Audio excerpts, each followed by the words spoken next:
Bonsoir à toutes et à tous. Je suis très heureux de vous retrouver pour cette troisième table ronde de la journée sur le thème de recycler l'économie. Alors, pour celle-ci, nous allons être masqués puisque nous allons être 4 après l'arrivée de Karima Delli. J'espère qu'on nous entrebera bien quoi qu'il arrive. Je vais me permettre de présenter un peu le sujet de cette troisième table ronde. Donc, recycler l'économie, repensons nos modes de transport. On a évoqué ce matin les systèmes agricoles. On a évoqué ensuite l'industrie. Et on va pouvoir faire le lien d'ailleurs avec l'industrie pour tout ce qui est mode de transport.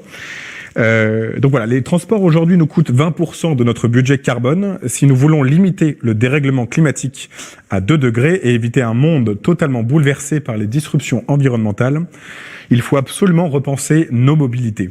Comment agir alors? Est-ce qu'il faut tout simplement réduire les flux? Est-ce qu'il faut modifier les modes de transport? Est-ce qu'il faut créer une nouvelle offre qui limite nos émissions? Limiter les trajets en avion? Développer la filière hydrogène? Voilà un petit peu toutes les pistes qui s'offrent à nous. Elles sont nombreuses et passionnantes.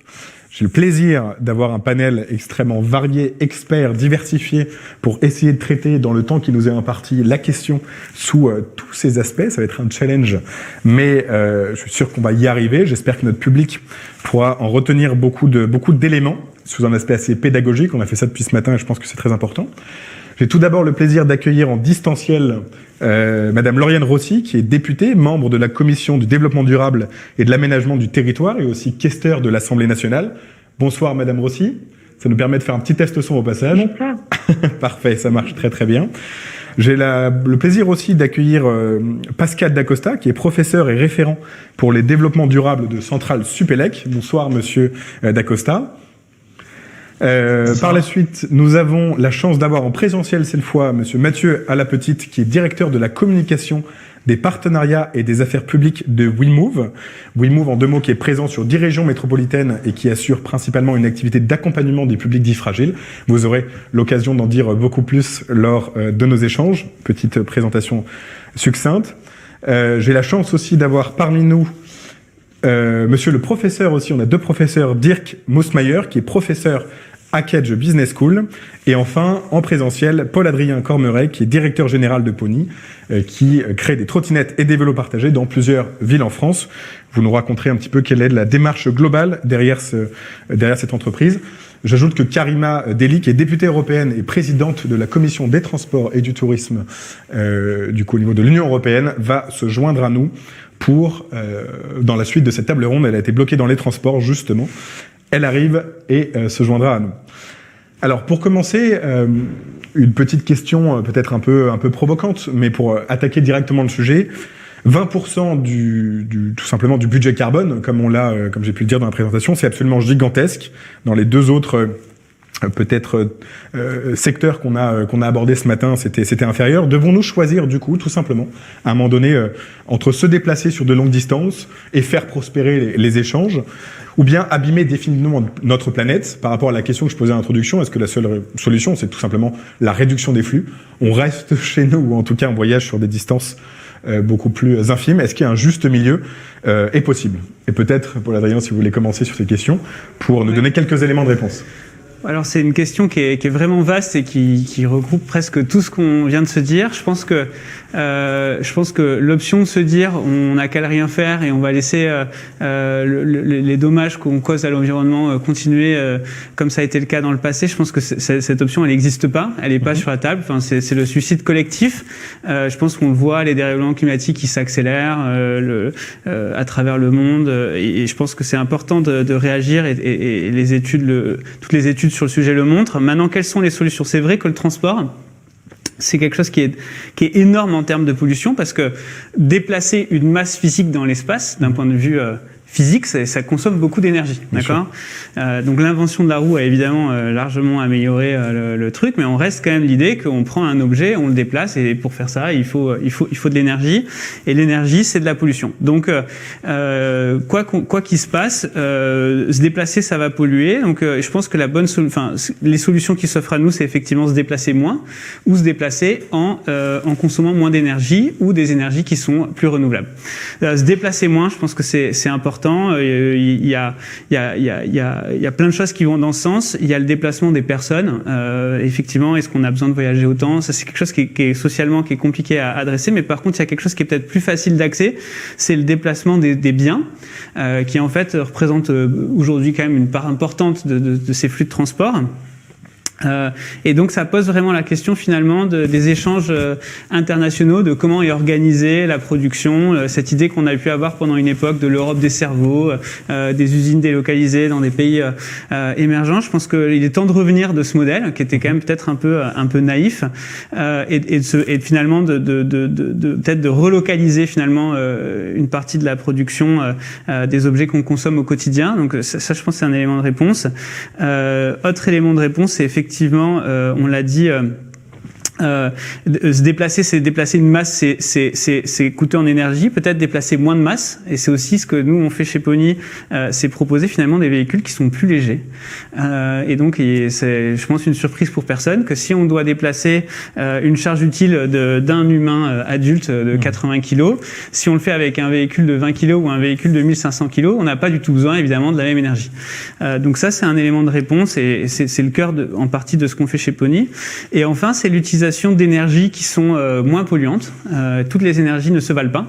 Je pense qu'on a construit finalement notre infrastructure de transport autour du mythe du moteur à combustion gratuit, c'est-à-dire où l'essence coûtait pas cher et où on ignorait complètement l'impact environnemental. Un moteur à combustion au maximum de sa performance, c'est 40% de rendement. 60% de l'énergie qu'on consomme, c'est directement pour produire de la pollution et de la chaleur dans les villes où on habite, en plein milieu de nos zones d'habitation. Comme pourcentage. Et donc en fait, il va falloir transitionner sur d'autres modes de déplacement qui utilisent des énergies. L'énergie qu'on a à notre disposition aujourd'hui, c'est quand même principalement l'énergie électrique, où on a une chance de la faire durable. Vous avez posé le point d'énergie hydrogène, je pense qu'on aura l'occasion d'y revenir, mais effectivement, la question de la nature de l'énergie qu'on utilise pour se déplacer, elle va être déterminante pour adresser ces sujets de réchauffement climatique. Comment réorganiser effectivement peut-être l'aspect géographique des choses pour que les chaînes de valeur soient pensées plus respectueuses dans l'environnement? Est-ce que c'est possible? Est-ce que vous êtes d'accord avec cette affirmation? Et puis, si c'est possible d'avoir aussi une perspective un peu chronologique, est-ce que en fait, depuis peut-être les premiers moteurs à combustion haute, ça a toujours été comme ça, et puis on se rend compte récemment qu'il y a un problème? Ou est-ce qu'il y a différentes périodes de l'histoire un peu clés pour aider nos auditeurs à un petit peu se situer chronologiquement sur ce sujet de la pollution des modes de transport?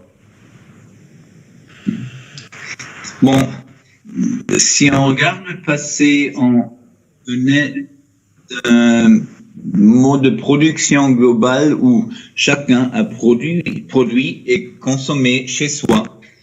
Et puis, dans un processus de la globalisation, on a de plus en plus séparé la production et la consommation.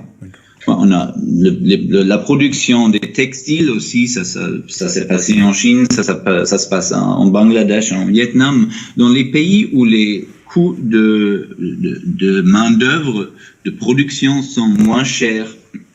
Et alors, si on pense comment est-ce qu'on pourrait, pas nécessairement reverser cela, mais changer pour que ça deviendrait plus durable, la réponse économique ou de business, de gestion, ça serait, il faut mettre un prix sur les énergies moins durables, les énergies fossiles. Si on prend en compte, si on met dans le prix pour les énergies tous les aspects non durables, le fait que ça se reproduise pas, que la production de l'énergie fossile, du pétrole, ça prend des millions d'années, et ce temps-là, ça se trouve pas dans le prix. Les émissions, normalement, ça se trouve pas dans le prix. Et si on trouverait un moyen de mettre un taxe ou un prix de cette non-durabilité dans le prix de pétrole, puis les énergies fossiles, les énergies non durables, non renouvelables deviendraient plus chères. Et puis pour les entreprises, on voit, qu'est-ce qui est la manière de production le meilleur marché? Et puis tout à coup, on trouve peut-être shipper toutes les choses, les envoyer 3 fois autour du monde, c'est plus efficace. Aujourd'hui, c'est le meilleur marché parce qu'on n'a pas les prix de la non-durabilité. Alors, si on trouve des moyens de mettre la non-durabilité, si on met un prix sur cela et met ça dans les produits, puis ça va realloquer la production dans les réseaux globaux, dans les chaînes d'approvisionnement globales. Paul-Adrien Cormeret, peut-être, je vous laisse rebondir là-dessus, puisqu'on en a discuté un petit peu avant d'arriver en plateau. C'est un sujet extrêmement important dans l'engagement de Pony. Ouais. Nous, c'est un sujet qui nous tient à cœur, effectivement, parce que Pony, c'est un peu particulier, mais nous, on fabrique nous-mêmes nos véhicules, donc on a un statut de fabricant. Aujourd'hui, fabricant, ça veut dire quoi? Malheureusement, ça veut dire qu'on peut concevoir en France, par contre, on ne peut pas y construire des choses. Donc, ça nous a obligé à ouvrir un bureau en Asie, à Taïwan. On ne peut pas produire en France. C'est impossible, et franchement, on perd pas espoir, on continue à se battre, on continue à chercher des solutions, mais aujourd'hui, alors, c'est une très très bonne question. Pourquoi on peut pas? Parce que simplement, pour produire, il faut un écosystème qui a été ravagé par la stratégie de l'Europe des cerveaux des années 80. Il n'y a plus personne qui sait faire aujourd'hui des choses à faible ou moyenne valeur ajoutée. Donc ça, c'est une question d'ailleurs que j'avais on avait une rencontre avec Cédrico à Angers. J'ai posé exactement cette question. Quelle est la stratégie? Quelle est la perception qu'on a en Europe de l'industrie à faible et moyenne valeur ajoutée? Aujourd'hui, moi, j'ai pas de réponse. Ce que je vois en revanche, c'est qu'il n'y a pas d'industriel. Donc, par exemple, faire un vélo, ça consiste en quoi? Vous prenez un bloc d'aluminium, vous le passez à travers une presse, ça vous sort un tube, vous allez le couper et le souder. D'accord? Donc, rien de sorcier. Sauf que les machines qui font ça en France, elles existent, des machines à extrusion, sauf qu'elles sont optimisées pour l'industrie automobile ou l'industrie aéronautique. Des choses à beaucoup plus forte valeur ajoutée pour nos auditeurs, des choses qui, entre guillemets, ont l'impression qu'il y a beaucoup plus de technologie dedans. Finalement. Exactement, et donc c'est des machines qui coûtent très cher à l'heure d'usage, et donc les tubes dont on a besoin pour faire des vélos, ils sortent pas au bon prix de ces usines. Et de même, tout de suite ensuite, tout l'écosystème qui serait nécessaire pour pouvoir les déplacer, les couper, les souder, tout ça, ça n'existe pas aujourd'hui, ou en tout cas pas à des tarifs qui sont ne serait-ce que même 2-3 fois ce qu'on paierait en Asie. Et donc je pense que par ailleurs, en vrai aujourd'hui on paye pas le coût du transport. Donc je vais vous donner un chiffre, c'est vous faites venir un container rempli de Taïwan, ça vous coûte moins cher que de le faire venir de Grenoble. Donc, vous vouliez dire le coût du transport carbone? Le coût du transport tout réel, le prix du transport, c'est à peu près le même si ça vient de Taïwan que si ça vient de l'autre bout de la France. Donc en fait, en vrai, vous avez quasiment aucune incentive économique à faire ça et pourquoi? En partie parce qu'effectivement, c'est très, très bien expliqué là, vous payez pas le coût environnemental de ce transport. Et donc, tant qu'on réglera pas ce problème, aujourd'hui, on a l'impression, économiquement, il n'y a aucune différence à faire près ou loin. Et donc, effectivement, on n'est pas capable aujourd'hui de économiquement justifier l'apparition finalement de cet écosystème de production en local. Et autre point, juste très très rapidement, qui aujourd'hui pose problème, c'est aujourd'hui on a une tendance en Europe à vouloir adresser finalement ces problématiques environnementales à travers la loi. Donc on crée plein de lois pour essayer d'améliorer les contraintes environnementales qui s'imposent aux producteurs, sauf que on les impose aux producteurs locaux et non pas aux produits qui sont importés. Donc à chaque fois que vous augmentez l'exigence environnementale sur les producteurs locaux, tout ce que vous faites, c'est que vous diminuez en pratique la qualité environnementale des produits sur le marché, parce que du coup, vous allez délocaliser encore plus la production. Donc en fait, ça c'est aussi un autre sujet qui est important sur ces problématiques de gestion finalement de notre stratégie en termes de politique environnementale. Et c'est vraiment important de s'assurer que on attend finalement des produits qu'on importe les mêmes choses que ce qu'on exige vis-à-vis de nous-mêmes. Non, mais c'est très, très, très intéressant. Madame Rossi, même dans votre intitulé de fonction, on a membre commission développement durable et aménagement du territoire. Je pense que c'est une preuve supplémentaire que les deux sont extrêmement liés. Est-ce que vous voulez réagir à ça, nous dire un petit peu comment potentiellement, au sein de cette commission, dans vos travaux au jour le jour, vous essayez de mêler un petit peu les deux? On parle beaucoup de relocalisation en ce moment, en tout cas de désir de relocalisation. Est-ce que la dynamique est jouable finalement? Est-ce qu'elle est enclenchée à ce niveau-là? Oui, moi je crois qu'il y a eu une vraie prise de conscience chez... Alors, attendez, j'ai un écho. Comment je peux faire? Pas agréable. Oui, je vais continuer. On va voir si ça fonctionne. Vous m'entendez bien? On vous entend très bien, je vous en prie. Oui, je disais, il y a une vraie prise de conscience, je pense, chez nos concitoyens qu'il faut accompagner, hein, et c'est notre devoir en tant que responsable politique. Pour reprendre le sens de votre question, moi, je ne crois pas qu'il faille stigmatiser les longues distances par rapport aux courtes ou moyennes distances. Je crois qu'il faut agir sur les 3 niveaux. Et sur les courtes distances, notamment, on voit bien qu'émergent de nouvelles solutions de mobilité et que nos concitoyens se les approprient. Je pense aux mobilités douces, aux mobilités partagées. Donc, il a fallu accompagner tout ça. C'était l'objectif de la loi d'orientation des mobilités, en considérant aussi, parce que c'est une réalité, que la voiture reste encore aujourd'hui le mode privilégié de déplacement des Français, tout simplement parce que les transports collectifs, et Karim Adeli pourra en parler évidemment, sont encore bien trop absents d'une très grande partie de notre territoire. Donc il faut mettre le paquet sur ces transports collectifs, sur l'intermodalité, parce que les modes aujourd'hui doivent être combinés, mais considérer aussi, en tout cas moi je le crois, que la route en elle-même n'est pas sale ou polluante, comme on peut l'imaginer, c'est bien ce qui roule dessus. Donc c'est je dirais, le matériel roulant, le véhicule et le mode d'énergie qui doit être stigmatisé et qui doit évoluer, au même titre que les usages évoluent, mais ils évoluent déjà. Donc moi je crois qu'il faut agir à la fois sur ces 3 niveaux, courte, moyenne et longue distance, avec le sujet de l'aérien, mais on y reviendra peut-être tout à l'heure, en ayant une vraie réflexion à la fois sur l'énergie utilisée, le véhicule utilisé, et puis une réflexion sur les flux. Quand on voit par exemple qu'en agglomération, près de la moitié des trajets qui sont effectués en voiture font moins de 3 km, je crois, là il y a une réflexion à avoir. Effectivement, ces trajets peuvent être réalisés à vélo, à pied, en trottinette, avec des modes de déplacement beaucoup plus doux et non polluants, et c'est sur cela qu'il faut agir. Puis bien sûr en transport collectif, et là l'enjeu est bien que nous avons souhaité faire au travers de la loi d'orientation des mobilités, en faisant du ferroviaire notamment.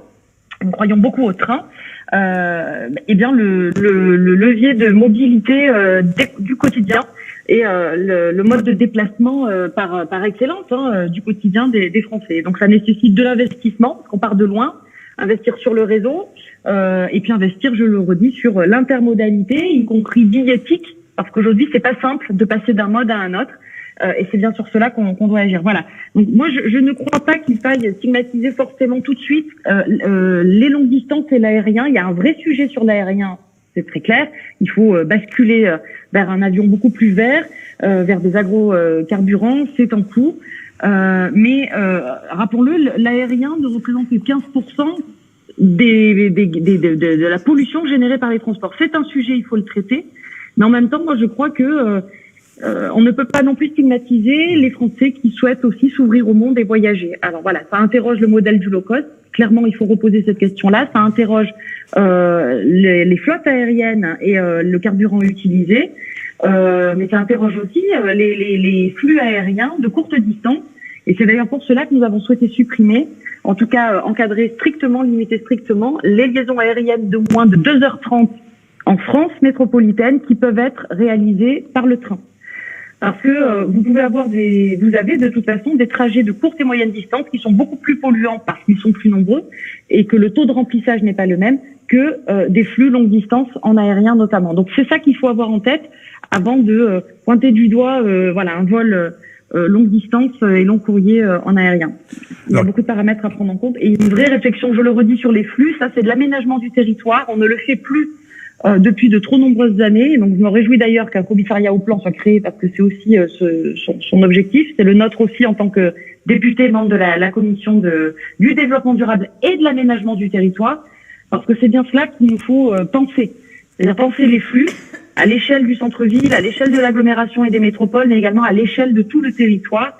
Et il n'est pas normal que dans notre pays, vous ayez encore des zones blanches de mobilité, c'est-à-dire près de 10 millions de Français qui n'ont pas accès, tout simplement, à une alternative à la voiture individuelle. Et c'est cela qu'il nous faut pouvoir développer. Alors, Karim Adeli, je vais peut-être vous laisser un petit peu réagir. Quel serait pour vous, en fait, le bon mix de transport au niveau national, à un niveau aussi européen? Je sais que vous êtes une fervente défenseuse, notamment du train de nuit. On l'a dit qu'effectivement, le zéro voiture semble un petit peu absurde, notamment, on viendra après sur la question sociale. Quels sont pour vous en fait les bons leviers à activer? Comment bien penser l'offre de transport, un bon mix pour être dans une démarche clairement engagée comme vous l'êtes effectivement dans la transition écologique, tout en permettant aux différents acteurs de pouvoir vraiment d'une certaine manière aussi prendre cet élan? D'abord, il faut partir sur les échelles. Au niveau global, vous en avez un peu parlé, le monsieur l'expert là en a parlé. Au niveau global, quand on regarde le flux de marchandises, on ne peut plus rester tel quel. La moitié de nos marchandises, aujourd'hui, passent par des transports, notamment le maritime. Le maritime, pour la première fois, ce secteur maritime, la semaine dernière, l'Europe a dit il faut absolument qu'il rentre dans la transition et réduise de 40%, notamment leurs émissions. Enfin, il n'était pas trop tôt. Vous voyez ? Ensuite, vous parlez des produits, ce qui est très important. Aujourd'hui, quand je prends ce verre, j'aimerais bien savoir comment il est arrivé chez moi. Aujourd'hui, je ne peux pas le savoir. Quand vous avez des étiquettes, vous savez la composition de ce que vous mangez. Sauf qu'il n'y a pas le label des transports. Donc, au fait, il n'y a pas de contribution carbone transport. Si un produit vient de 50 km de chez moi, je ne vois pas pourquoi on paierait un peu plus de transport que s'il vient de l'autre côté du monde. D'où les réflexions au niveau européen, notamment par exemple de ce qu'on appelle un mécanisme d'ajustement aux frontières. On appelle ça une taxe carbone aux frontières, où justement on taxerait, oui, de manière environnementale, les produits qui viendraient de l'autre côté du monde. La deuxième chose, c'est que la compétition, parce que ça m'intéresse beaucoup votre thématique, parce que moi je regarde beaucoup les problématiques notamment de l'automobile, même si en ce moment je me fais pourrir sur les réseaux sociaux parce que les gens pensent que j'ai dit que la voiture justement était produisait ou émanait de l'uranium. C'était pas de l'uranium. La voiture électrique a besoin de matériaux rares qu'on appelle le cobalt et le lithium. Donc ceux qui retransmettent ça, c'est très bien, mais en même temps, nous, notre électricité, elle est aussi basée sur du nucléaire. Et notre part des énergies renouvelables n'est pas encore assez forte. Donc qu'est-ce qu'il faut faire dans ces questions-là ? Il va falloir qu'on travaille de manière très très importante d'abord ce que moi j'appelle le dumping environnemental inter-européen. C'est très important de voir l'échelle européenne. Vous me dites, mais nous on ne peut pas produire en France, donc on est obligé de produire à l'autre bout de la terre. Mais quelle catastrophe! Vous voyez ?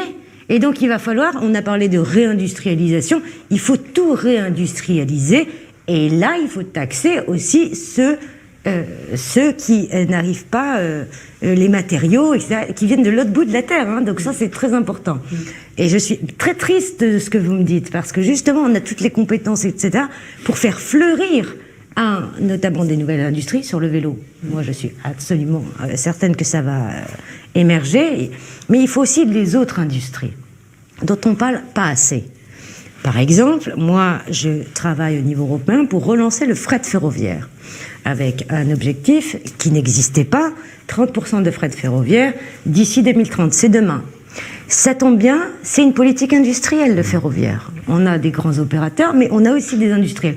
On sait faire des trains. Alors quand moi je parle du train de nuit, par exemple, je suis pas d'accord sur la question aujourd'hui qu'on limite la question de l'aviation au train de nuit. La question de l'aviation vient poser et percute aussi la question des gilets jaunes. Les gilets jaunes, ils disent, mais attendez, nous, on paie une taxe, notamment sur notre voiture, et l'aviation paierait rien. On a des questions fiscales. Moi, je suis pour une taxe kérosène. Je comprends pas pourquoi aux États-Unis, etc., on l'a pas en Europe. Alors que c'est 33 milliards d'euros par an. Vous voyez ce qu'on peut faire avec 33 milliards d'euros par an ? Énormément de choses. Au niveau européen ou au niveau français? Au niveau européen. La deuxième chose, c'est qu'il faut lancer le fret ferroviaire. Ça, c'est une grande, notamment pour nos marchandises. Aujourd'hui, beaucoup trop de marchandises sont sur la route. Et donc, si on avait un peu plus de fret ferroviaire, ça relancerait aussi une activité industrielle. La dernière chose que je dois vous dire, c'est qu'aujourd'hui, après le Covid aussi, tout le monde devrait avoir une réflexion à l'échelle régionale, voire locale. On a vu l'apparition des vélos, on reprend les mobilités douces. Moi, je me bats pour qu'on ait un vrai réseau, notamment de transport public, parce que ça aussi, c'était une catastrophe bien française. C'est-à-dire qu'on a dit, allez, tout le monde en voiture. Tout le monde a pris sa voiture. Tout le monde a une voiture, mais est-ce que ça a réglé la fracture territoriale, par exemple ? Bien sûr que non. Le tout voiture n'a pas réglé la fracture territoriale, par exemple. C'est-à-dire, il faut que la France se dote d'un nouveau pilier de la République, des services publics de la mobilité, qui viennent quoi ? Répondre à une demande qui est très urgente en France, c'est la question notamment de l'inclusion sociale. Il y a trop de personnes en France qui, ne bougent plus, donc on les appelle, nous, en Europe, les précaires de la mobilité. Ils ne bougent plus parce que c'est trop cher ou parce qu'ils ne sont pas desservis. Ces angles-là doivent absolument être travaillés. Et ensuite, j'ai 2 chiffres qui sont terribles et que je dois absolument dire. C'est que sans mobilité, vous ne pouvez rien faire. Vous ne pouvez pas aller au travail, vous ne pouvez pas accompagner vos enfants à l'école parfois, vous ne pouvez pas juste avoir accès à la culture, etc. Et quand je lis le chiffre, c'est pas mes chiffres à moi, ça date du rapport gouvernemental sur la mobilité inclusive, qui devrait tous nous faire réagir. Mais même s'il date un peu de 2013, il dit: une personne sur 2 en France a déjà refusé un travail pour des questions de mobilité. Une personne sur 2. 28% ont abandonné un travail ou une formation en cours pour des questions de mobilité. Et là où c'est terrible, c'est que c'est aujourd'hui 41% des employeurs affirment avoir rencontré des difficultés à recruter à cause des questions de mobilité. Et donc, vous voyez, la mobilité en France est devenue parfois un accélérateur de précarité. Donc maintenant, qu'est-ce qu'il faut faire ? Il faut faire de l'entonnoir. À l'échelle globale, nous ne pourrons plus avoir des échanges commerciaux, des traités de libre-échange comme ça, qui nous amènent justement à ne pas recadrer nos flux. Donc ça, c'est la première chose. La deuxième chose, c'est entre Européens, il faut trouver des systèmes alternatifs pour déplacer notamment les moyens d'action et les marchandises sur lesquels on peut y aller. Allons-y sur le fret ferroviaire. Allons-y sur les modes alternatifs. Moi, je regrette qu'on ne parle pas assez de fret fluvial. On a plein de choses. On n'en parle absolument jamais. On est quand même la plus grande façade maritime, la France. On n'en parle jamais. Troisième chose, c'est qu'il faut se poser des vraies questions avec des facteurs qui peuvent fâcher. La question de l'aviation aujourd'hui, c'est une vraie question. Je ne dis pas qu'il faut... moi, je ne suis pas une amiche ou alors une ayatollah vert, comme certains pourraient nous dénoncer en ce moment. Je dis qu'il faut être pragmatique. Dès que l'avion est... où c'est possible de le remplacer par le train, il faut prendre le train. Et ça, vous savez, les nouvelles générations l'ont comprise. Et je termine par là, parce que je crois qu'il faut vraiment comprendre une chose qui est très simple, c'est que tous ensemble ici, et même ceux qui sont devant leur poste, nous sommes la première génération qui subissons les effets du réchauffement climatique. Mais nous sommes la dernière génération à pouvoir y remédier. Après, c'est trop tard, il nous reste, maintenant on nous dit un peu moins de 10 ans. Il faut aussi que ces moyens alternatifs soient accessibles à tout le monde. Quand je dis accessible, c'est financièrement et aussi en termes d'inclusion et de territoire. Et il faut aussi faire en sorte que la mobilité soit aussi un levier d'action pour pas se couper du monde, mais aussi retrouver un monde qui soit beaucoup plus sobre qu'il ne l'est aujourd'hui. Alors, merci beaucoup pour ces différents éléments. Je voudrais qu'on rebondisse avec vous, Mathieu Alabedi, parce que c'est votre cœur de métier, le cœur de votre engagement, sur la question des disparités sociales. Je suis tombé hier sur une étude, pour ajouter un petit peu à vos chiffres, qui fait un petit peu peur. Donc, c'est une étude du Guardian, et menée en lien avec Oxfam, qui dit, on en a parlé un petit peu avant, mais que 1% des plus riches ont un bilan carbone x2 par rapport aux 50% les plus pauvres sur la période 1990-2015. Quand on dit 50% les plus pauvres, on parle même pas uniquement des populations les plus pauvres, c'est tout simplement la moitié de la population qui est la moins riche. C'est quand même quelque chose qui fait extrêmement réagir. L'écologie, du coup, à l'épreuve des disparités sociales, comment ne pas faire supporter aux plus démunis parfois le coût de la transition de nos modes de transport. Évidemment, les meurtrissures particulières de notre pays liées à la taxe carbone et les gilets jaunes est encore très vivace. Comment faire en sorte que ce soit une force plutôt que quelque chose qui nous empêche d'avancer. Vous voyez ça dans votre métier au quotidien. Est-ce que vous pouvez nous en parler un petit peu ? Effectivement, les disparités sociales et le transport comme un moyen d'émancipation aussi. On le voit au quotidien. Alors c'est toujours difficile mais pratique d'intervenir après Karima parce qu'il y a plein de chiffres effectivement qui mettent totalement, qui donnent le contexte de notre activité. Pour Karima, la prochaine fois, on saura. Au contraire, c'est vraiment cet enjeu de. Alors on est toujours à peu près. Les chiffres sont un peu. On a des chiffres un peu plus récents, mais on est vraiment une personne sur 4 qui a déjà refusé un emploi, une formation, faute de pouvoir s'y rendre, et une personne sur 2 en insertion, une personne qui vraiment est en difficulté, en situation d'insertion sociale ou professionnelle. Ça fait le lien entre les sujets, quand on parle d'emploi, si on ne parle pas concrètement de transport, on n'a rien compris, si je me permets de synthétiser pour nos auditeurs. Et aujourd'hui, nous, on accompagne des publics qui sont identifiés par la sphère sociale, donc des gens qui sont identifiés par Pôle emploi, par des missions locales, et comme on sensibilise ces prescripteurs à la question de la mobilité, et donc ces prescripteurs demain nous envoient, nous prescrivent des publics qui ont des difficultés pour se rendre à un emploi par exemple. Et donc nous, on les accompagne, un accompagnement principalement humain, mais qui peut être aussi téléphonique ou numérique, pour travailler sur leurs freins, les difficultés d'accès à la mobilité. Et finalement, aujourd'hui, on parlait tout à l'heure de ces chiffres et de ces ratios, on a 2 manières de faire. On peut dire il faut se déplacer moins. Oui, mais aujourd'hui, on peut favoriser le télétravail. Les publics dont je parle sont obligés de se rendre sur le lieu de travail aujourd'hui. Ils n'ont pas le choix. C'est les fameux premiers de corvée. Ce sont des gens qui ont, même pendant le confinement, qui ont continué à se rendre au travail pour faire tourner l'économie et la France. Mais par contre, si on ne peut pas pour ces personnes-là moins se déplacer, on peut mieux se déplacer. Et ça veut dire déjà proposer des alternatives à la voiture individuelle. Aujourd'hui, on va se perdre dans les chiffres, mais il y a 55% des Français qui n'ont pas le choix de leur manière de se déplacer. Sur la France, c'est très révélateur, donc allez-y autant que vous voulez. En général. Et dans les territoires ruraux, par exemple, on monte à 85%. Et dans ces publics-là, 90% sont dépendants de leur voiture individuelle. Donc c'est cet enjeu-là. Avant même de punir, de taxer ou de dire à ces personnes-là, vous êtes des personnes qui polluent, il faut leur proposer une alternative et surtout, et c'est là où on arrive sur le cœur de l'activité de WeMove, c'est l'accompagnement c'est la formation, l'information. Rien qu'une prime à la conversion aujourd'hui, elle fonctionne, elle fonctionne même très bien, voire trop bien, il a fallu revoir les volumes, mais est-ce que des personnes très précaires qui sont obligées de l'utiliser tous les jours, qui consacrent entre 30 et 40% de leur budget pour le déplacement, l'ont sollicité, peuvent le solliciter, savent comment la solliciter. Et c'est là où cet enjeu de l'accompagnement, il est important.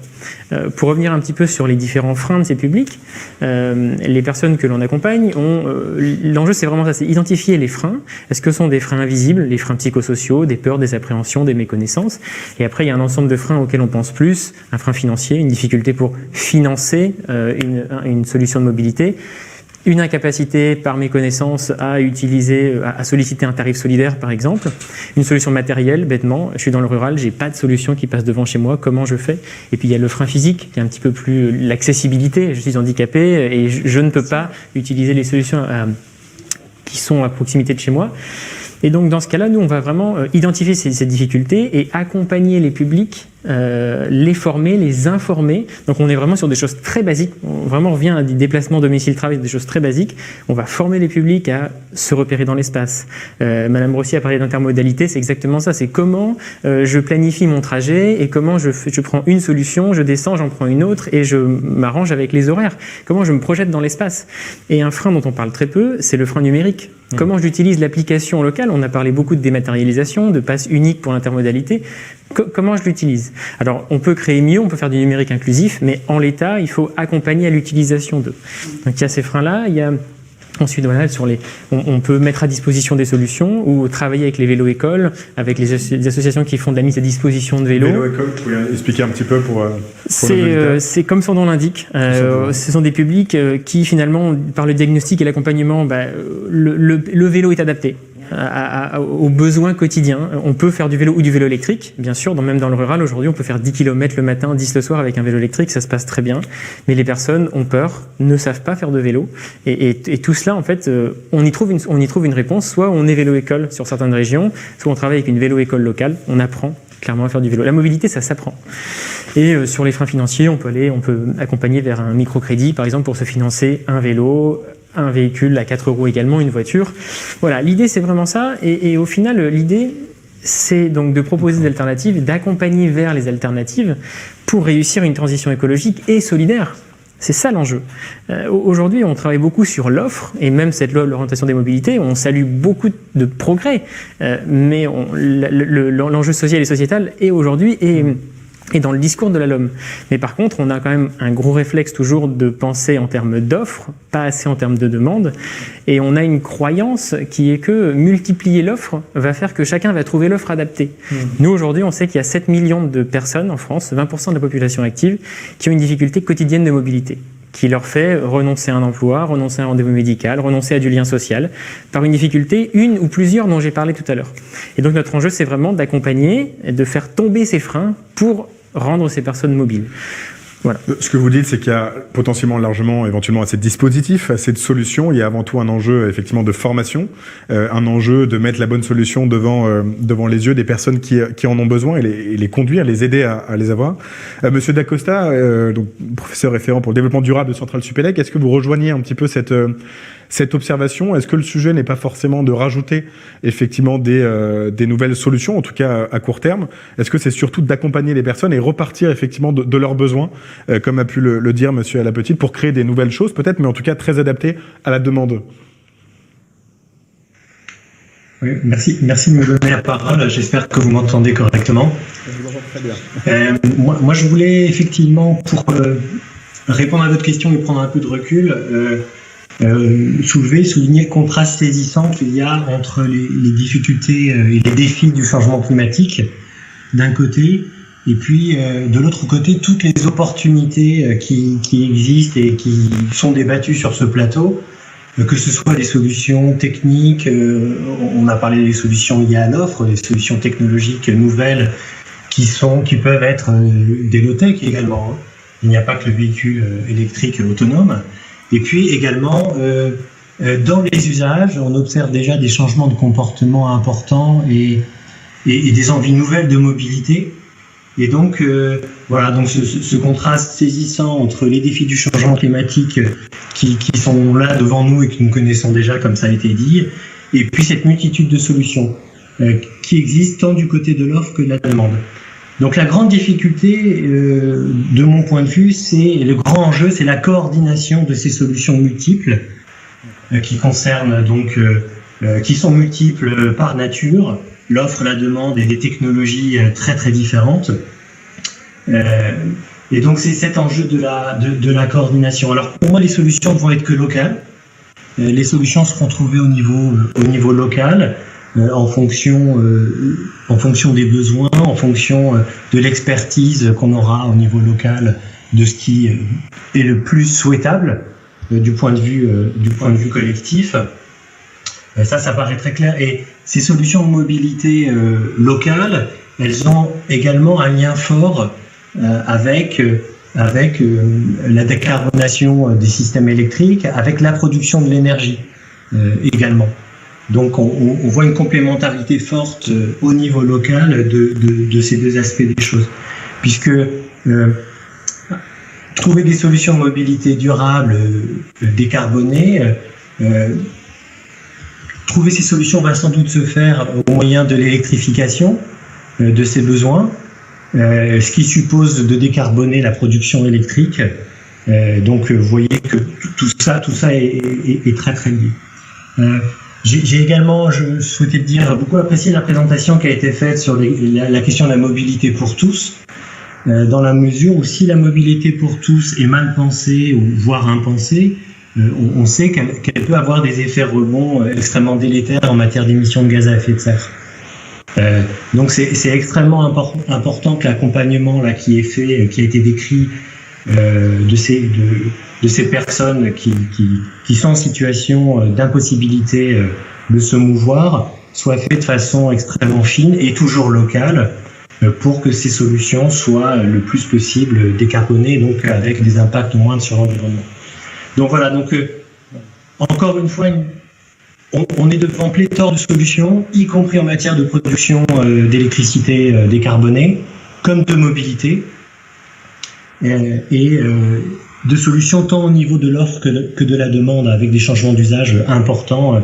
On a cité la marche à pied ou le vélo électrique, et ce sont dans les études qu'on réalise ou que je réalise à la Centrale Supélec en matière de mobilité durable, on voit ressortir y compris sur les territoires moins denses, à la campagne, les solutions qui ont été évoquées en matière de transport à pied ou à vélo, mais dans le cadre d'une intermodalité, donc un système intégré, y compris avec des aménagements qui rendent possible le recours à ces formes douces de transport, même dans les territoires moins denses. Alors, ce que je comprends, c'est qu'il faut avoir une vision vraiment systémique des choses, notamment en incluant la question de l'énergie. Du coup, peut-être, Paul-Adrien, je me tourne vers vous par rapport au fait qu'il faut avoir une gestion responsable du produit un peu globale. On en a parlé pour préparer cette table ronde. Effectivement, si on parle très concrètement des éditeurs d'un cas précis, si on a une trottinette Condier électrique qui finit dans la Seine et qui, en fait, consomme une énergie qui est absolument scandaleuse, c'est pas le cas de Pony, mais justement, vous allez pouvoir nous répondre. Ouais. Finalement, on répond pas vraiment à la question, on est purement dans le marketing, ou alors on a l'impression qu'on répond à la question à 3%. Ouais. Comment on fait? Est-ce que c'est possible? Et comment on fait, d'une certaine manière, pour avoir une gestion globale, responsable du produit, la fameuse boucle globale? Est-ce que c'est pas juste mission impossible aujourd'hui, en fait? Non, alors c'est une très bonne question, mais alors, bon, si je peux me permettre, j'aimerais juste quand même rebondir un petit peu sur ce qui vient d'être dit. Et je pense qu'en fait, pour être transparent, moi, je souscris pas du tout à ce qu'on vient de se dire là à l'instant. Je crois pas aujourd'hui qu'on a sur le territoire français, même à l'échelle des grandes villes, des offres qui sont satisfaisantes en termes de mobilité douce. D'accord? Donc ça, j'ai un chiffre pour l'appuyer. Nous, on a lancé notre service à Angers en 2017. Aujourd'hui, il y a 25% de la population qui s'en est servie dans les 12 derniers mois, et on représente 10% des flux mobilité douce sur la ville d'Angers. D'accord? C'est un service que la ville aurait pu faire. On parle de la gouvernance locale et de ce que je comprends de l'intervention, on sous-entend une gouvernance administrée. Aujourd'hui, cette gouvernance administrée, elle a échoué objectivement dans la plupart des grandes villes françaises à développer les mobilités douces. L'infrastructure, elle est pas là, les services, ils sont pas là, et en pratique, l'usage, il est pas au niveau où il pourrait être, et c'est indéniable que la France est en retard très important par rapport à nos voisins allemands, néerlandais, et c'est pas une question de météo, c'est pas une question de topographie, c'est une question de politique. Donc ça, je pense que c'est pas, bien sûr que ces points-là qui ont été évoqués sur l'inclusion, ils sont essentiels, d'accord? Il faut pas du tout les sous-estimer, et c'est pas l'objet de mon propos. L'objet de mon propos, c'est de dire que effectivement, ça représente 20% du problème. Il y a toujours 80% du problème, qui sont des gens qui sont parfaitement capables d'utiliser leur téléphone portable, qui sont parfaitement capables de pédaler à vélo, et qui aujourd'hui ont pas forcément soit l'infrastructure, soit les services à leur disposition pour le faire. Puis les deux sont pas antinomiques. Les deux sont pas du tout antinomiques, et les deux vont aller de pair. Et bien sûr qu'il faut pas que ce développement des mobilités douces et partagées, il se fasse au prix d'un élargissement de la fracture sociale, d'accord? Donc ça, on est tous très clairs. En revanche, je crois pas aujourd'hui que les services de mobilité, ils existent d'un point de vue théorique, mais ils ne sont pas déployés. Je vais donner un exemple. Aujourd'hui, il y a un an, il y a 2 ans, en 2018, donc il y a 2 ans, les trottinettes électriques sont apparues à Paris. C'était la première ville d'Europe équipée. Très bien. 1 an plus tard, donc l'Allemagne, elle interdit complètement ces services de mobilité partagée au titre qu'ils veulent les réguler de façon préventive. Donc ils bloquent complètement. 1 an plus tard, l'Allemagne lance ces services de trottinettes partagées, d'accord? Aujourd'hui, on fait le bilan, qu'est-ce qui se passe? Il y a 45 villes en Allemagne qui ont des services en opération, dont plus quand même d'une trentaine de villes avec des flottes de plusieurs milliers, voire dizaines de milliers de véhicules. Aujourd'hui, en France, vous avez que 6 villes en opération, dont seulement 2 villes avec plus de 1000 véhicules. D'accord? Donc en fait, en vrai, c'est pas vrai que ces services y sont déployés. On les voit à la télé, on les voit dans les journaux, mais ils sont pas dans les rues. La plupart des grandes villes de françaises ne sont pas équipées. Lille, Nantes, Reims, Rouen, Strasbourg, La Rochelle, Metz. Quelle est l'explication? Je me permets de l'intervenir. Quelle est l'explication? En fait, ça marche pas. Il y a une mauvaise gestion. Il y a un mauvais usage au passage. Non, alors je vais être peut-être un peu polémique là-dessus. C'est un débat. Mais le problème auquel on fait face en tant qu'opérateur aujourd'hui, c'est la LOM. Donc la LOM, elle conduit à une situation qui est l'opposé de ce qui était l'objectif affiché et qui est écrit dans le préambule, d'accord, qui est le développement des mobilités douces partagées. Qu'est-ce que la LOM, elle dit? Elle dit, ces services, ils doivent se faire finalement sous le patronage finalement de la sphère politique locale, d'accord? Donc ça se traduit par le fait qu'on doit demander une autorisation d'occupation temporaire du domaine public, d'accord, que les villes n'accordent pas. Donc nous, pour vous donner un chiffre, Pony, on a des discussions depuis 2017 avec plus de 40 villes. D'accord. On a dû faire plus de 200 rendez-vous physiques dans des villes en France, d'accord? on a réussi à lancer que 3 villes. Donc c'est plutôt au niveau municipal. La LOM, ouais, c'est exactement. Et donc la LOM, ce qu'elle fait, c'est qu'elle dit, quelque part, vous dépendez un peu des stratégies de mobilité qui sont au niveau de l'agglomération, qui vont se discuter au niveau de la métropole. En même temps, l'autorisation qui va vous être donnée, elle vous est donnée par les services de la voirie, qui, eux, sont la plupart du temps au niveau de la ville. Et du coup, vous avez en fait un truc qui est la responsabilité de personne, qui va se balader entre différents services, et à la fin, qui est perçu par les décideurs politiques locaux comme un risque. Un risque qui est le suivant, qui est, si ça marche, personne va se dire que c'est grâce à moi. Si c'est le désordre, entre guillemets, tout le monde va dire que c'est de ma faute. Et donc, il y a un truc qui m'a frappé, c'est une figure très très connue du Parti socialiste qui racontait lors d'un événement que dans les formations officielles, aux nouveaux élus, il est écrit noir sur blanc de se méfier de l'infrastructure cyclable. Que c'est en train de changer, bien sûr, mais que ça a été le paradigme politique qu'on construit une piste cyclable, on perd les élections. Parce que effectivement, il y a le côté potentiellement un peu désordre qui peut faire peur. Exactement. Et puis on attaque la voiture. Et on attaque la voiture. Et donc aujourd'hui, la LOM, l'Allemagne, qu'est-ce qui se passe en Allemagne? L'Allemagne, c'est la stratégie, elle est décidée à l'échelle nationale. Les villes ont un besoin, n'ont pas le droit finalement de s'opposer au développement des mobilités partagées. Elles les encadrent à travers des règles sur le stationnement, etc. Mais en revanche, elles n'ont pas le droit de dire non. Et ces services se développent, du coup, en Allemagne et pas en France. Karima Delli, vous souhaitiez répondre? Il y a à peu près droit de réponse. C'est parce qu'on a en France, ce que vous dites, c'est-à-dire qu'on a un millefeuille de gouvernance. La région a des compétences sur les transports, les métropoles ont des compétences sur les transports, les départements peuvent réguler la vitesse, les villes ont des... Vous voyez, tout le monde a des compétences. Sauf que dans les politiques, notamment de mobilité douce, et ça a été dit par monsieur Dacosta, c'est vraiment l'échelon local.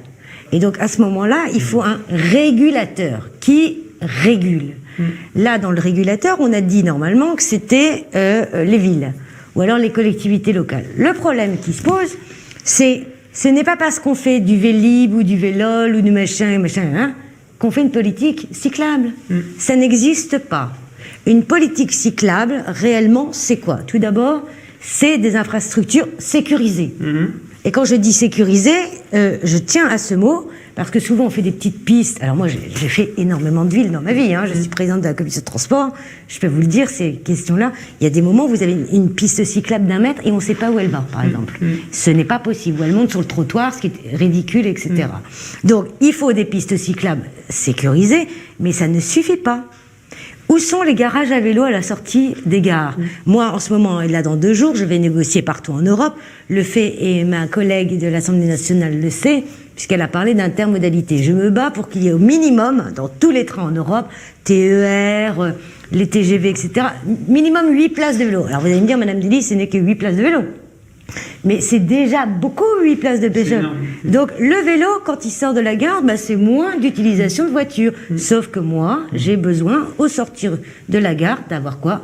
Des parkings sécurisés, vous voyez, avec une piste cyclable minimum sécurisée. Donc, en fait, une politique cyclable et de mobilité douce ne se pense pas juste à l'échelle d'un lancement de copartage de vélos. Vous voyez ce que je veux dire? Parce que les villes en France ont commencé à s'intéresser au vélo, même si c'est notre tradition de faire du vélo. On a le Tour de France quand même. Et pourtant, on est les moins bons. C'est ça qui est très contradictoire. C'est parce qu'on ne regarde pas à l'échelle globale. Une politique cyclable doit vraiment respecter les différentes étapes. Et ensuite, par rapport à différents opérateurs, et là, il y a aussi un problème de régulation. C'est-à-dire, c'est pas normal que l'État, qui est notre régulateur, ne crée pas des lois pour bien encadrer notamment nos propres entre guillemets, nos propres entreprises européennes ou françaises. Et là, moi, j'ai un problème de fond parce que quand je vois toutes les questions de Uber qui se met au vélo, etc., qui vient exploser le marché sur le dumping fiscal, sur le dumping social, etc., je me dis, mais ce n'est pas possible. Donc, il est de mon devoir, à l'échelle européenne, d'encadrer toute cette économie qu'on appelle aujourd'hui un peu l'économie collaborative, qui veut absolument rien dire. Il y a l'économie de plateforme et il y a l'économie collaborative. Ce qui est 2 mots différents. Et donc, les services sont absolument différents. Donc, je le dis de manière très simple, c'est qu'à un moment, il va falloir aussi qu'on trouve le bon niveau de gouvernance. Monsieur Dacosta dit c'est les villes. Moi, je pense que les villes sont en train d'être en avant sur la révolution écolo par rapport à plein de territoires parce qu'elles bousculent. Et les notions de mobilité douce, il faut absolument que l'ensemble des acteurs qui travaillent sur ces questions-là aussi trouvent leur place. Parce que ça ne doit pas être la jungle non plus, vous voyez ? Et le problème que nous avons dans certaines villes, c'est un peu la jungle. Chacun fait n'importe quoi avec les règles, etc. Je ne dis pas tout le monde. Mais ça veut dire que l'autorité, elle est là aussi pour réguler. Et réguler, ça passe aussi par des règles fortes. Et quand on a des marchés publics en France, ces règles fortes doivent être respectées. C'est pour ça que je suis tout à l'heure, j'étais un peu peinée, mais dans les marchés publics, et je ne comprends pas pourquoi d'abord nous ne poussons pas des opérateurs qui font un peu du Made in Europe, par exemple. Vous voyez ? C'est quand même... je vois toutes ces trottinettes qui viennent de l'autre bout de la Terre. Là, on a un problème de fond aussi en termes de marché. Vous parlez de mobilité, de transfert de marchandises. Là, il y a quelque chose à faire. Vous voyez, c'est assez simple. Et le dernier mot, c'est il va falloir, travailler sur l'intermodalité. Et moi, je tiens à ce que les vélos trouvent toute leur place dans les gares, sur la route, mais pas seulement. Il y a aussi des nouvelles choses à voir avec le vélo et dont on ne parle absolument pas. Mais le lien du vélo, par exemple, avec l'économie du tourisme, je n'entends absolument pas ça, par exemple, en France. Alors que dans d'autres pays, c'est capital. On ne fait pas de tourisme en voiture, par exemple. Certaines villes, on y va d'ailleurs juste pratiquement uniquement pour ça. Oui, mais c'est ça. Pouvoir se déplacer d'un bout à l'autre de la ville en vélo. Quand moi j'ai mes collègues qui viennent des Danois ou alors des Néerlandais qui sont très forts sur le vélo, quand ils veulent venir en France, ils sont très embêtés parce qu'au fait, ils disent mais on aime venir à la France, mais on sait pas où mettre notre vélo. Vous voyez ?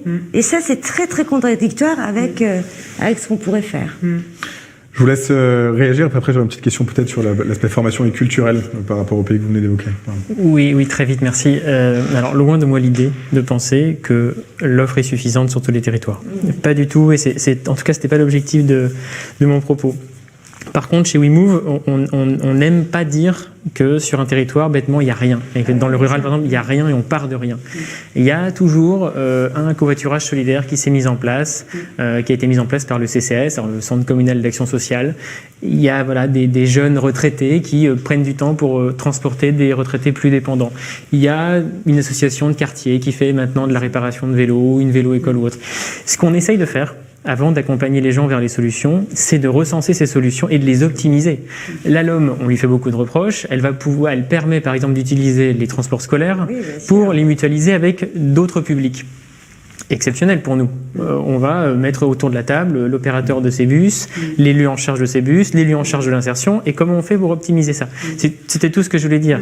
Et c'est pour ça que notre travail, c'est vraiment de s'adapter au territoire, d'optimiser l'existant et de créer des choses nouvelles si elles n'existent pas.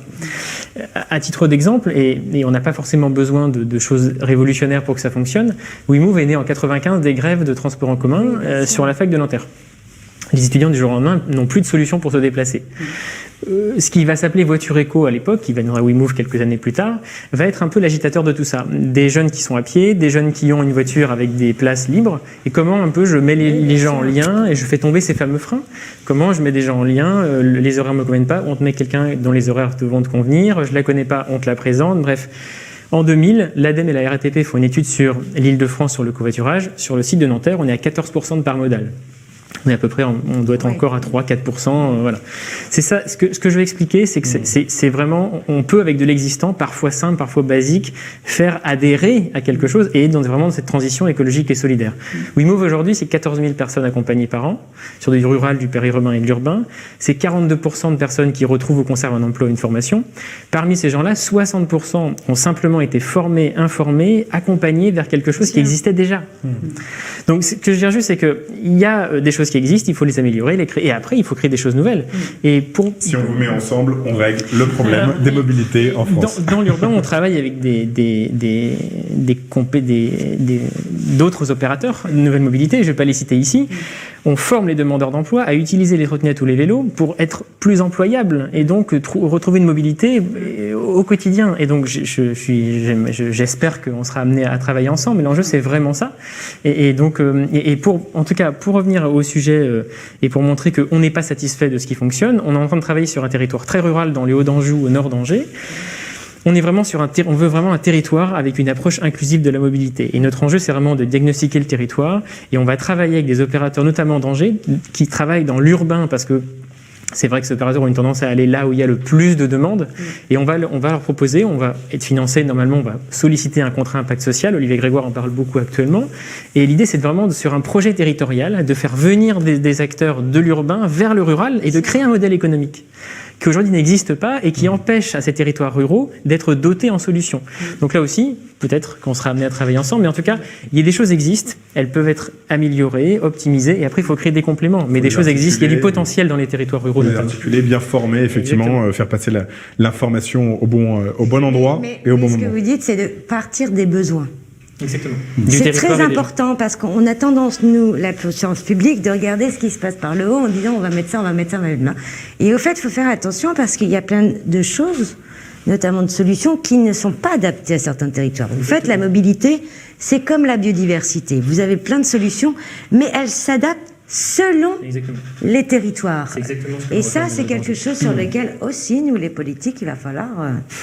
moi, ça va, j'ai compris, mais il y en a beaucoup qu'il faut aussi former. Hein. Voilà. Est-ce que, potentiellement, Lauriane Rossier, est-ce que vous souhaitez réagir à ces deux questions, à la fois sur ce qui a été dit sur les marchés publics, qui peuvent peut-être orienter les choix qui sont faits, notamment en termes de transport durable, et puis la question aussi de l'articulation des échelles. Chaque intervenant a pu donner un petit peu son avis sur le local, mais en même temps la puissance régulatrice. On a beaucoup parlé de la loi LOM, les aspects positifs et d'autres aspects débattus pendant cette table ronde.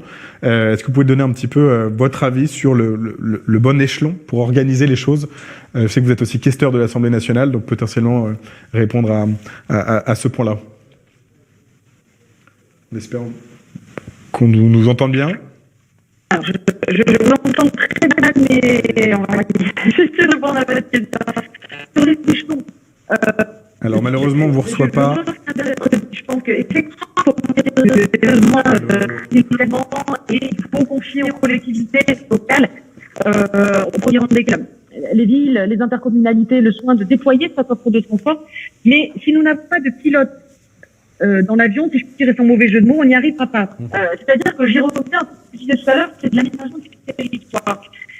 Et effectivement, si vous laissez, car il m'a dit tout à l'heure, si vous laissez le soin aux villes de développer des pistes cyclables, mais que la piste cyclable s'arrête une fois que vous êtes sorti du périmètre de la ville, vous êtes face à des ruptures et il est évident que ça ne fonctionnera pas. Il faut des schémas, et moi je m'étais battue pour cela dans le cadre de la loi d'orientation des mobilités, pour que nous ayons des schémas régionaux ou intercommunaux, métropolitains, de déploiement, à la fois des pistes cyclables, à la fois des bornes recharge et des stations d'avitaillement.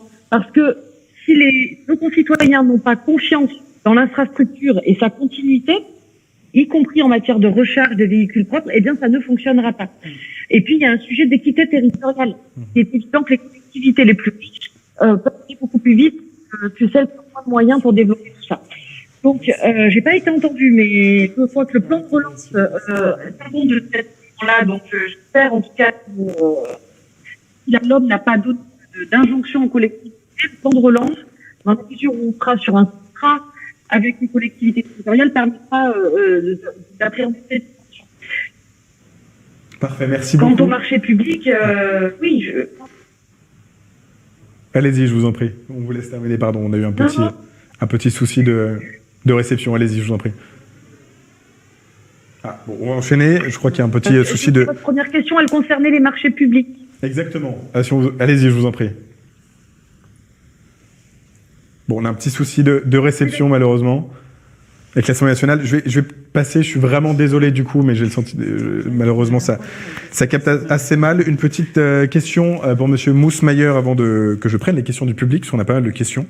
Je ne regarde pas mon téléphone depuis tout à l'heure pour discuter avec d'autres personnes, mais parce que les questions du public arrivent par ce biais-là.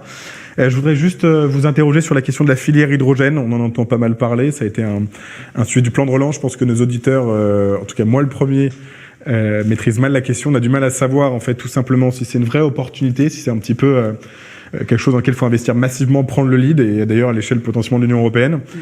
Ou est-ce que c'est un peu quelque chose qui permet de pas parler du reste, entre guillemets. Monsieur Mousmayer, est-ce que vous pouvez nous dire quelques mots sur ce sujet? Et n'hésitez pas, on me dit en régie, d'intervenir en français ou en anglais en fonction de ce que vous préférez. Bon, d'abord, un peu de structure. Il y a la production de l'énergie, le stockage et puis la consommation. En termes de la production, à la fin, toutes les nous avons sur le ça vient de la gravitation. C'est gravitation, par exemple, c'est le le soleil, c'est l'énergie solaire, mais bon, à la fin, c'est l'énergie solaire par les arbres, les forêts. Il y avait 1 million d'années. L'énergie hydrogène, c'est au niveau du stockage d'abord. Alors, on peut stocker dans l'hydrogène et puis possiblement dans la consommation. En général, mon impression est que le potentiel plus grand, surtout pour le stockage, c'est plutôt dans les batteries que l'hydrogène. C'est une des impressions que j'ai là. Puis, bien sûr, c'est la question, qu'est-ce qui est la technologie qui va venir? On ne sait pas trop. C'est développé. Là, je crois que c'est important qu'on supporte, qu'on investisse dans ces développements. Là, je crois qu'il y a une politique qui peut faire beaucoup. Et ça se connecte. Et, Madame la députée avait dit avant, c'est pas qu'on n'a pas de politique, pas de politique durable. Et si on trouverait une politique durable, puis ça serait plus d'investissement, un portfolio des énergies, et ça inclut tellement notre énergie. Merci beaucoup. On a saisi les idées essentielles. Merci beaucoup, malgré les petites difficultés techniques. Alors, une petite question à la fois pour Madame Rossi ou Madame Caradelli, ou chacun, je vous laisse. Pour le coup, je fais pas le professeur, je vous laisse prendre la question. Mais on a beaucoup parlé des transports en commun gratuits dans certaines villes.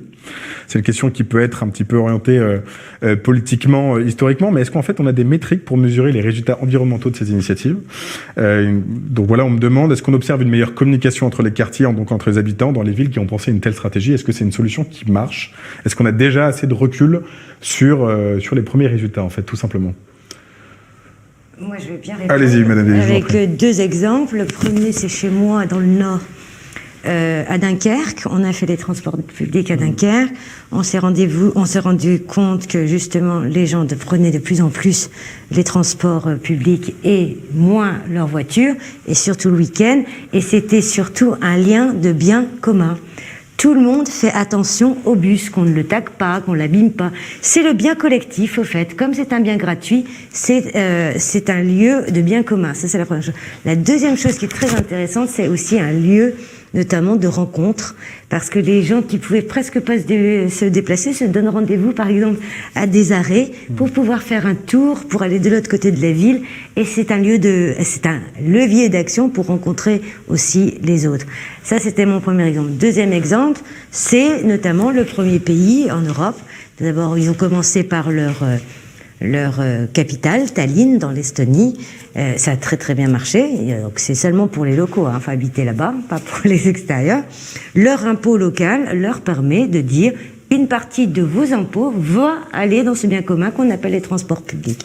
Ils ont vu que ça marchait, sauf qu'ils avaient des fractures territoriales tellement fortes qu'ils ont décidé de l'ouvrir à l'ensemble du pays. Et aujourd'hui, on se rend compte que pour relier les territoires périurbains et ruraux, les transports sont gratuits, ils sont à une cadence régulière, et aujourd'hui ça marche mieux. Alors c'est peut-être vrai ce que vous dites dans votre question. C'est peut-être trop tôt pour voir quelles vont être les conséquences de demain, mais ce qui est sûr, c'est qu'il y a un abandon de plus en plus progressif, notamment du véhicule individuel. Dans ces exemples-là, ça marche. Merci beaucoup. Une question pour Monsieur Dacosta, qui pourrait rejoindre la question, puisqu'on va évoquer en fait le processus industriel de production, ce qu'on a évoqué au début, ce qui rejoint aussi la deuxième table ronde de la journée. On voit à quel point les deux sujets sont liés.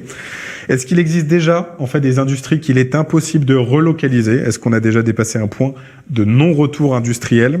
Question de la part d'Éric Tardy, peut-être un peu question alarmée d'une certaine manière, quelque chose dont on aurait absolument besoin, on peut pas s'en priver, mais en même temps on peut pas trop relocaliser, ou en tout cas on peut pas forcément bien repenser la chaîne, sans aller forcément jusqu'à la relocalisation. Compliqué de bien repenser la chaîne.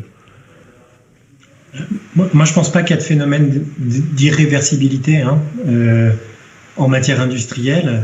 Il y en a sans doute en matière environnementale autour du changement climatique là, qui s'emballe, mais j'espère que vous m'entendez. Hein. On vous entend très bien. Je pense que du point de vue industriel, il y a rien de... Tout retour à une situation préférable est possible, que ce soit au niveau de la régulation politique, comme des prises de décision économiques ou industrielles. Peut-être un mot sur l'hydrogène qui a été évoqué rapidement, puisque là on est vraiment sur une offre nouvelle qui peut avoir du potentiel. Ce que je voulais dire, c'est que dans le cadre des travaux qu'on a menés toujours à Centrale Supélec et avec des partenaires énergétiques sur l'hydrogène, on s'est rendu compte que il était possible de décarboner la production électrique et de stocker le surplus électrique dans des scénarios qu'on a élaborés sous forme d'hydrogène. Et cet hydrogène étant transféré sur le nouveau marché de la mobilité, assurant le transport décarboné, notamment dans différents domaines, y compris les biens et les personnes. Ce que je voulais dire, c'est que la production d'hydrogène par les électrolyseurs des producteurs d'électricité, elle n'est possible, et là tout le monde va me comprendre, que si on met un prix sur les énergies fossiles, comme ça a été dit au tout début de cette table ronde. Et mettre un prix sur les énergies fossiles, mettre un prix sur ce qui est source d'externalité, en tout cas on le sait en économie depuis un siècle aujourd'hui, sont les travaux de Pigou, un économiste anglais, qui nous disait, pas sur les énergies fossiles à l'époque, mais qui nous disait qu'il faut renchérir le prix des biens qui incorporent, qui sont sources, qui génèrent des externalités négatives. Donc aujourd'hui, c'est la taxe carbone, très clairement. Faute de quoi, si on ne met pas un système de taxes, l'alternative consiste à subventionner tout ce qui est décarboné. Et je pense que c'est une alternative extrêmement coûteuse pour des États qui sont endettés aujourd'hui. Donc, si vous voulez, là j'évoque la régulation plus à un niveau national ou européen. On a énormément parlé du local jusqu'à maintenant dans la table ronde. Et une fois que on a trouvé des solutions locales en matière de mobilité décarbonée et socialement acceptées ou qui répondent à des enjeux sociaux, il va vite se poser la question effectivement de la régulation au niveau national, international. Et en tant qu'économiste travaillant en technico-économie avec des ingénieurs, on voit très très vite que la rentabilité des solutions alternatives décarbonées comme l'hydrogène passe par une taxe carbone forte. Voilà. Et donc on arrive, je pense, à ce type de résultat dans énormément d'études. Voilà. Pour rebondir, merci beaucoup pour rebondir sur ce sujet, la décarbonation de la filière hydrogène. Peut-être une question pour Madame Rossi. On a la question des contreparties pour les grandes entreprises qui effectivement avaient effectivement des plans dans le cadre du plan de relance, a pas mal agité les débats de savoir est-ce qu'il y a des contreparties sociales, environnementales en fonction de ce qui pourrait être prêté par la puissance publique. Est-ce que sur la filière hydrogène il y a de telles choses? C'est-à-dire est-ce que effectivement c'est un souci important des investissements dans la filière hydrogène, qu'ils soient effectivement bien observés, qu'ils soient effectivement potentiellement nécessaire d'avoir une vision de décarbonation de l'hydrogène avant d'y aller à fond? Est-ce que c'est des choses qui ont été entre guillemets anticipées et qui font partie du plan de relance à ce niveau-là? Oui, et d'ailleurs, au-delà de l'hydrogène, moi, je souhaite que toutes les aides directes ou indirectes de l'État fassent l'objet de conditions claires en matière sociale et environnementale. Donc, ce sera tout l'enjeu en fait du projet de loi de finances, du budget 2021 que nous nous apprêtons à examiner, et il reviendra aux parlementaires d'insérer dans ce projet de loi de finances des clauses, des conditions assez claires sur cet argent qui est celui des Français et qui se doit d'observer une trajectoire environnementale extrêmement claire. Et nous y travaillons. On installe également sur ce sujet une mission d'information parlementaire qui, pendant 6 mois, au-delà de l'examen du budget, permettra justement d'évaluer tout ça. Donc il faut trouver l'équilibre évidemment entre la relance et la nécessité de sauver les emplois, mais en même temps les conditions qu'il nous faut poser auprès de ces entreprises, auprès de ces secteurs, notamment dans le domaine des transports, pour s'assurer que la décarbonation est vraiment une réalité et que les emplois sont sauvés et créés. Je voulais également réagir à la question de la gratuité dans les transports publics, la question qui était posée tout à l'heure. Je partage pas moi tout à fait le même point de vue que Karima Delli. Moi, je pars du principe où il n'y a pas de service public gratuit. Il peut y avoir un service public offert, mais dans tous les cas, il a un coût. Et quand on rend gratuit les transports publics, il faut bien avoir en tête que c'est de l'argent en moins pour nos collectivités et donc de l'argent en moins consacré aux investissements et à la qualité de service rendu aux usagers. Ça, c'est le premier point. Donc, c'est un équilibre. Je ne dis pas que le choix est mauvais, mais c'est un choix financier qui ne permet pas de développer l'offre de transport. Ou alors, il faut remettre de l'argent sur la table. Et deuxièmement, les études qu'on a pu lire sur le sujet, je vais mettre Dunkerque à part parce que Dunkerque, il est vrai, a des taux de remplissage beaucoup plus importants depuis que la gratuité a été mise en place, mais ça tient peut-être aussi à la typologie de la ville et des usagers. En tout cas, beaucoup d'études montrent que le taux de report vers les transports collectifs, vers les transports publics, n'est pas réellement une réalité. On est de l'ordre de 2 à 5%, je crois, sur les études que j'ai vues. Donc, je crois que le sujet n'est pas encore mûr. Je dis pas que c'est un mauvais choix, mais il interroge encore fortement. Et encore une fois, c'est au détriment, en tout cas pour la région Île-de-France, moi je le verrais vraiment, si ce choix devait être fait, comme un renoncement aux investissements pour les usagers, pour étendre le réseau de transport et pour améliorer la qualité de service au quotidien. Alors, droit de réponse de Karima Delli. Après, une dernière question sur l'échelle européenne. Très rapidement, lorsqu'on dit transport gratuit, il est gratuit à l'usage, mais il n'est pas gratuit dans les investissements. Tout le monde paie, bien sûr. Les transports gratuits ont un coût. Ce sont des coûts de l'État ou de la collectivité. Ça, c'est la première chose. La deuxième chose qui est très importante, c'est que la gratuité des services et des transports publics ne peut pas se faire n'importe où. Il y a des zones où on ne pourra pas faire de la gratuité parce que justement les demandes sont très fortes, etc. Donc la question, elle est aujourd'hui de savoir sur quel public cible il faut les rendre accessibles et gratuits. Je pense d'abord notamment à cette tarification sociale qui est parfois un petit peu trop légère quand je vois d'autres pays. La gratuité mériterait vraiment aussi des comportements. Donc, lorsqu'on est jeune et qu'on a la gratuité des transports publics, on aura les habitudes de prendre les transports publics quand on sera plus âgé. Vous voyez, il y a des choses comme ça sur lesquelles... Mais il faut renforcer la gratuité pour ceux qui n'ont pas accès justement à cette mobilité. Et je termine par là, parce que le travail de WeMove met en évidence une chose que nous ne devons jamais oublier, c'est que la mobilité ne doit pas être subie. La mobilité doit être choisie. Mais encore faut-il avoir le choix, et certaines personnes n'ont pas le choix. Éclairer ça. Et en complément, effectivement, sur ce qui vient d'être dit, nous, on a des partenariats avec des opérateurs de transport pour accompagner dans l'utilisation des transports publics. On se pose encore des questions sur la gratuité, effectivement, et on attend des études de l'ADEME, par exemple, sur le report modal, est-ce qu'il y a un impact ou non. En tout cas, j'ai parlé tout à l'heure des freins. Cette gratuité, elle touche aux freins financiers. Des gens qui ne peuvent pas se payer un déplacement peuvent désormais se déplacer grâce à ces transports. Nous, on connaît les autres typologies de freins et on a remarqué qu'en général, même la gratuité doit être accompagnée d'un accompagnement, d'une information. Des usagers ne savent encore pas que c'est gratuit et qu'ils peuvent l'utiliser au quotidien. J'étais... un colloque il y a quelques mois maintenant sur ce sujet-là. Et au Québec, par exemple, vraiment auprès des seniors, ça marche très très bien parce qu'aujourd'hui, ils font des sorties culturelles et autres grâce à la gratuité, mais aussi grâce à l'accompagnement, à l'information sur le fait que vous pouvez maintenant vous déplacer, aller de tel endroit à tel endroit, et les groupes se créent et ils y vont et ça crée du vivre ensemble. Mais il y a cette condition, c'est l'accompagnement vers et faire tomber les freins qui reste encore à faire tomber au-delà du frein financier. Il faut accompagner absolument, même lorsqu'on a ce type de solution. J'ai obtenu un RAP jusqu'à 55, alors du coup je pose une dernière question sur l'intégration européenne grâce au transport. Évidemment, Karim Adeli, c'est un sujet hyper important pour vous, mais les autres, n'hésitez pas à réagir de la même manière. L'Union européenne, pour persévérer dans son intégration, aura besoin d'une politique de transport continentale, uniforme à moyen terme. Il y a déjà des choses qui existent, mais il faudra potentiellement aller plus loin. Est-ce qu'une question qui se pose aujourd'hui de savoir si on se dirige vers le tout avion comme aux USA, pour aller d'une ville à une autre, on n'a pas trop le choix, ou est-ce que on est vers un développement massif du TGV comme en Chine? L'avantage de la Chine, c'est un seul pays. Est-ce que l'Union européenne, donc en termes de décision, c'est plus rapide, est-ce que l'Union européenne va vers ce type de politique d'harmoniser les choses, le train de nuit ou autre, mais en tout cas d'harmoniser les choses d'un point de vue Alors, elle harmonise sur différents niveaux. Elle s'est rendue compte, après Covid, des urgences. Tout d'abord, le fret ferroviaire, il faut l'harmoniser. Donc ça fait partie des objectifs.